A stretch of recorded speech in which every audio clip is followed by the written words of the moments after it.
So we are on your history book now in chapter 7, part 3. And we're talking about the Civil War. Important battles. So this section we're going to go over battles in the Civil War. There were many, many battles, so these are just going to be a few of the important ones to remember. So the first battle of Bull Run. Bull Run. Bull Run is where? Here's a picture of, see right here? Here's where Gettysburg we're going to talk about. We're going to talk about Bull Run. We're going to talk about Antietam. And they're all right here close to Maryland and Virginia. You know, Gettysburg's in Pennsylvania, but we have a Bull Run here really close in the midst. So they're all kind of close together here. And then we're going to have Vicksburg, and that's going to be way down in this area. There was a lot of other fighting here, but these battles are the major ones we're going to talk about. So let's go on. The Union Army hoped to end the Civil War almost as soon as it started. The plan was to capture Richmond, Virginia, the capital of the Confederacy. Remember, Richmond's the capital now. In mid-July of 1861, nearly 30,000 Union troops, commanded by General George McClellan, invaded Manassas, Virginia. Whenever you see the word Manassas, I always think of Bull Run, and that's where one of the first battles. On July 21, about 20 miles south of Washington, D.C., Confederate troops met them for a battle near a creek called Bull Run in Manassas, Virginia. Could the Union troops successfully take Richmond? After even more Southern troops arrived, the Union was outnumbered. The South won the first major battle called the First Battle of Bull Run. So the first major battle was what? The First Battle of Bull Run by the Bull Run Creek. And they would return next year to win the second battle. So they had a first battle and a second battle. Both of them, the Confederate Army won, not the Union. The Confederate general named Thomas J. Jackson became the most remembered soldier at Bull Run. He rode into the middle of the battlefield and told his men to hold their positions until reinforcements arrived. A soldier said, "There stands Jackson like a stone wall," earning the general's name called Stonewall Jackson. Here's General Stonewall Jackson and his troops. He was Confederate. So, one of the first, along with Lee, Robert E. Lee, being the general in charge, Stonewall Jackson was one of the main generals. He ended up dying in the Civil War. He actually got shot by accident by one of his guys. It's kind of weird, but that's what happened. So a blockade against the South. Although the Confederacy had early success in the Civil War, the Union had a strong advantage throughout the rest of the war. At one point, there were twice as many Union soldiers as Confederate soldiers. So who had more soldiers? The Union. The North. The North had factories to make materials needed for war and had farms that grew large amounts of food. The South had few factories, and its economy had depended mainly on the crops of cotton and tobacco, not food. Usually small gardens produced just enough food for one family. Southerners could not eat tobacco, and they could not even wear cotton unless it was turned into cloth by the factories in the North or in Europe. Some in the South struggled to have basic needs met throughout the war. So who had the advantage? Well, the North did. The North had factories, and they had farms with food. And the South, they only were growing cotton and tobacco. And they couldn't eat tobacco, and they couldn't even wear cotton because they didn't have factories to make them. So they were in disadvantage. And the North who had more? The North had more soldiers. President Lincoln knew that the South depended on the trade with Europe for guns, ammunition, war supplies, and food. So the South, they were looking to Europe. So they were looking especially to France and England. Without these things, the South did not have a chance of winning war. Lincoln sent Union ships to blockade all major seaports of the South to keep ships from entering or leaving. So Lincoln blocked. Why did they block Lincoln blocked? Lincoln had it blocked because he knew the South could not get over to Europe, or Europe could not get here to help the South. Why do you think they thought that Europe would help them? Let's just say because they were buying a lot of cotton and they didn't want to lose their cotton. It was one way. But later on, when President Lincoln signed the Emancipation Proclamation against slavery, Emancipation Proclamation was a document declaring that all slaves were free in the states that had left the Union. When he did that, both European countries, well, all the European countries, they did not want to get into a war to uphold slavery, because some of them had already declared that slaves were free, especially England. So when that happened, the South could not get the European countries to come in and fight for their slaves. So, okay, here's the Battle of the Ironclads. Ironclads are these new ships that they'd make in the Civil War. They were iron. The Confederate Navy had very few ships compared to the Union Army. The South badly needed to break the blockade that was preventing it from getting important supplies. Southern leaders had to formulate a plan to find at least one powerful ship. The plan was to raise the Merrimac, a ship that had recently been sunk. Before the Merrimac could sail, there was much work to be done. How could a sunken wooden ship be repaired and then made into perform better and stronger than the Union ship? So what happened? A ship, Merrimac, a wooden ship, had been sunk. So they actually repaired this ship, this sunken ship, and made it better and stronger, by ironclads.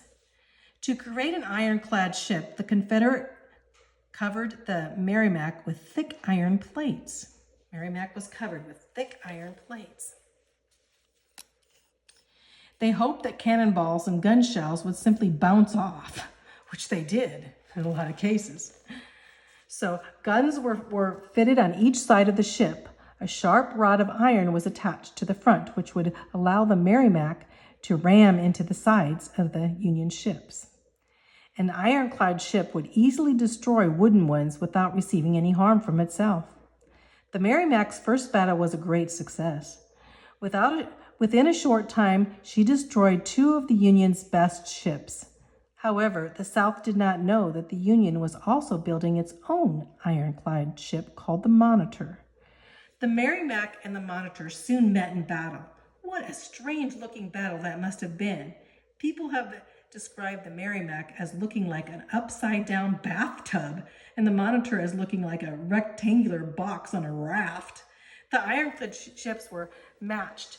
They fired at each other, but never could do any better than dent the sides of the other's ship. Even ramming the ships did little damage. Neither side won, but the battle proved the value of ironclad ships to the Navy. Gradually, more ships were built with iron and steel now. So here's a picture of that battle of the Merrimac and the Monitor. They're iron ships right here in the midst. So they could run into each other, and they bombed each other, but they had a hard time because they were made of iron to destroy each other. Here's another battle we're going to be talking about, the Battle of Antietam, and that's right here. This is Virginia, by Virginia here, Antietam. Let's find out why this one was so important. The Battle of Antietam. Antietam. As the war continued, Union soldiers discovered a Confederate battle plan to invade the North. General Lee's plan was to send his men across the Potomac River, that's in Virginia, from Virginia into Maryland. So here, the Union soldiers took the plans to General McClellan, whose troops attacked the General Lee's forces at Antietam Creek. And that's a tributary that flows into the Potomac River. Although the Union claimed victory in battle, there was severe loss of life on both sides. During the Battle of Antietam in September of 1862, more soldiers died in one day than in any other day in the entire Civil War. What a horrible battle. Even though the North won, so many soldiers, young men, lost their lives in Antietam. So that's a good question. What was the battle that they lost the most soldiers in one day? And that would be the Battle of Antietam. So in the following year, in the year following Antietam, Lincoln was not satisfied with McClellan's leadership now and replaced him with another leader before finally choosing Ulysses S. Grant now would be to lead the army. So let's come back to Clara Barton. It's a great art. Well, here, let's go ahead. We'll go over it because this is during this time. Wonder who Clara Barton is? You'll find out. Let's find out about this woman. As a child, Clara Barton learned nursing skills by caring for her injured brother for 2 years. After several years as a school teacher, Miss Barton had become working in Washington, D.C. When the Civil War began, she watched as wounded soldiers were carried into the city, I should say. Hospitals were overrun, and the Capitol building, which was still under construction, became a place to care for the injured. Clara Barton gathered medical supplies and began caring for the wounded. She realized that some soldiers had been wounded days before they arrived at a hospital. Although a nurse had never traveled to the battlefield, Miss Barton was given permission to travel with the Union Army and care for wounded soldiers. During the Battle of Antietam, a bullet went through her sleeve and hit the man beside her. Nothing kept her from her mission. Doctors began calling Miss Barton the angel of the battlefield. At the end of the Civil War, President Lincoln appointed Clara Barton to lead a missing persons office locating the remains of fallen soldiers. Later, Miss Barton helped to organize the American Red Cross, which cared for wounded soldiers and victims of natural disasters. A monument was constructed in her honor at the Antietam battlefield. Here's Miss Clara Barton, the angel of the battlefield. So she didn't have to, she came and went right into the battlefield so that she could care for wounded soldiers right after they got wounded instead of waiting till they were brought into town. So what a lady. She started the American Red Cross, and she also headed them to find all the missing soldiers.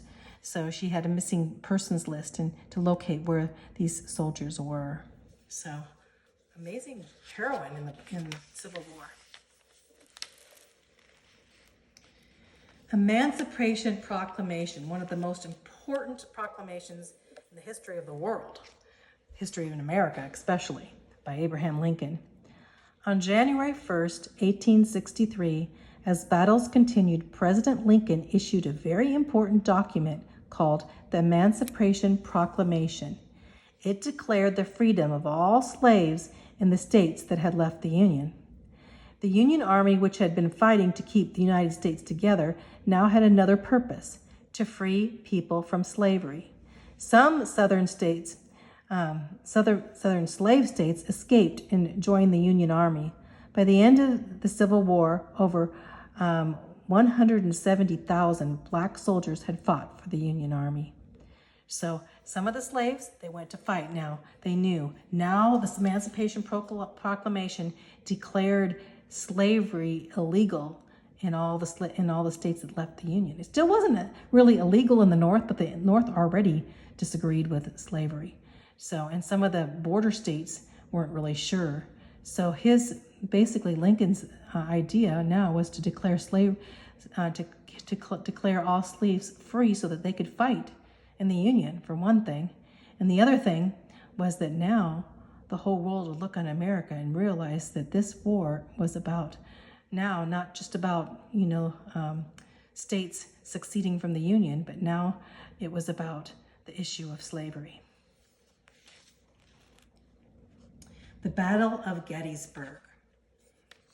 Gettysburg's in Pennsylvania. So Civil War battles had occurred mostly in the South. General Lee decided to move the Confederate troops north, hoping that a northern invasion would surprise the Union and give an end to the war. In June of 1863, Lee marched 70,000 men from Virginia to Gettysburg, Pennsylvania. The Battle of Gettysburg began on the July 1st of 1863 and lasted 3 days, almost to the 4th of July. The Battle of Gettysburg lasted 3 days. The South lost, and over 40,000 soldiers were wounded or killed during this battle. Lots of soldiers killed in this 3-day battle. The Battle of Gettysburg was the turning point of the war. That means at this time, before this time, the Confederates were actually winning the war. But at the Battle of Gettysburg turned the war towards the North, the Union. Defeated General Lee marched his troops back to Virginia. He was defeated at Gettysburg. So, in the fall of that same year, President Lincoln traveled to Gettysburg to dedicate a cemetery, to the soldiers who had died during the Battle of Gettysburg. So I almost said cemetery. So there was a cemetery there, and President Lincoln went to Gettysburg to dedicate, basically do a dedication of the soldiers there. And as President Lincoln stood and addressed the people, he honored fallen American soldiers from both sides of the war and shared his hope for a strong union to come as a result of the Civil War. So this is one of the most famous addresses in the history of the United States, was President Lincoln in his Gettysburg Address, which he wrote on a napkin. We're going to find more about that. But the Battle of Gettysburg was when the Northern Union had actually won the battle, even though so many. It was really sad for him going there to this cemetery because there were so many soldiers on both sides that had died. His words, Lincoln's words, were well chosen and few. Though only a 3-minute speech, the Gettysburg Address is one of the most famous and most familiar speeches ever given by a president. Many years later, its words would impact the Americans who value liberty and the people who defended it. It was very, very famous, the Gettysburg Address. Someday you'll have to read it, but it was 7 years ago. That's how it starts. Amazing address that Abraham Lincoln gave in Gettysburg. Now, one of the last battles here, the Battle of Vicksburg. On the same day that Gettysburg's battle ended in Pennsylvania, General Grant's troops defeated the Confederates in Vicksburg, Mississippi. Vicksburg was an important city on the Mississippi River, which divided the Confederate states. By winning the Battle of Vicksburg, the Union Army also won control of the Mississippi River. No longer could the Confederates on one side of the river send supplies to their troops on the other side. The South was divided in two, but still refused to surrender. Battle of Vicksburg was that picture I showed you. Let me show you where it was. So here it is. Here the battles were going on up here in the north, near Richmond, Virginia. And down here we have Vicksburg. And basically there was a river coming, the Mississippi River, so they were using the river, but General Grant actually came in and he won the Battle of Vicksburg to overcome this river where a lot of the Confederates were sending their supplies. So it was very important for the battle for the North to win that battle. Okay, let's go to your questions. Okay. The first major battle won by the Confederacy. Let's look in this and find of the first battle of Bull Run was the first. Also, the second battle was won too, but the first battle was the first one. The Confederate general most remembered for the first battle of Bull Run was Stonewall Jackson. Remember him? He was like a stone wall, and he was Confederate. So important. So F. An ironclad ship for the Confederacy. Remember the Merrimac and the Monitor? Which one was Confederacy? The Merrimac would be H. The Merrimac, I should say. The ironclad ship for the Union would be the Monitor, be I. The battle in which more soldiers died than any other battle. I hope you got that one. That's Antietam, right here, the A. The document which declared freedom for slaves in the southern states was what? You should know that one easily too. Emancipation Proclamation, right? Battle in which the turning point battle which was the turning point of the whole war was Gettysburg. Abraham Lincoln's important speech to honor fallen soldiers was what? Let's see. Gettysburg Address. The battle in which the Union gained control of the Mississippi River was the Battle of Vicksburg, J. So here you got your note. What? CFHIABDEJ. You can check your answers. So how did Lincoln's order to blockade the southern ports affect the South? So how did his order to blockade? They were not allowed to get support from Europe at all. So they couldn't get guns and ammunition and war supplies and food. They couldn't get them anywhere. They couldn't get them from Europe because Lincoln blockaded them for coming in. And then Lincoln also ordered Emancipation Proclamation too, on top of that, which then they Europe realized, we're not going to fight a war on slavery. We have our own issues here. So, but Lincoln blockaded them so they couldn't get support of Europe in the South. Because why? Europeans loved cotton, that's why. And they loved tobacco. Cotton and tobacco, they were getting their smokes, smoking tobacco and getting their cotton clothes from the South. So, explain why the control of the Mississippi River was an important gain after the Battle of Vicksburg. Well, because the Mississippi River would divide the Confederate States into two, and then they could not get their supplies up the river, right? So it divided the Confederate States. So this was a major victory, the Vicksburg. So, okay, we're going to stop there, I think. Yep, we'll stop there.